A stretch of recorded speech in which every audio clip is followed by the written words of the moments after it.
Kitap o'qiydigan ayollar bir millatni o'zgartirdi. Angliyalik mutafakkir olim Pingvin mundaq deydi. Tarixiy kitob o'qiydigan kishilar farosatli keladi.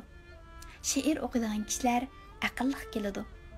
Nutq so'zlash kishini astoydil va inchik qiladi.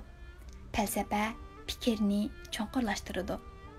Logika odamni notiq qilib yetishtiradi.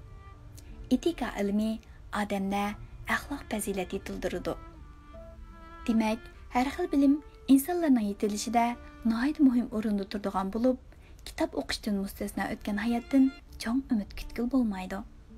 Ayollar insonlarning onasi va tunji o'qituvchisi. Butkul bir jamiyat va bir millatning taqdiri amaliyotda onalarning qo'lida. Kichik bola 3 yoshga kirguncha uning xarakterining asosini yetilib bo'lganligi allabirun isbotlangan. Bola tug'ilib 3 yoshga kirguncha onasi bilan eng yaqin yashaydi. Onadagi sapo va axloq fazilat bolaga bevosita ta'sir ko'rsatadi va bolaning bundan keyingi turmush musobaqasida hal qilguvchi rol o'ynaydi. Bolalar bizning kelgusimizni barpo qilguvchilar, izimizni davom etib mang'uvchilar.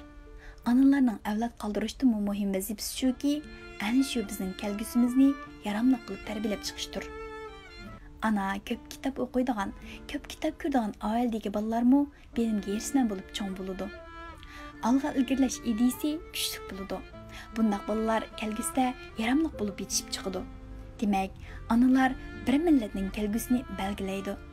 Millatlarning umum saposidagi farq amaliyotda onalarning saposidagi farqdan iborat.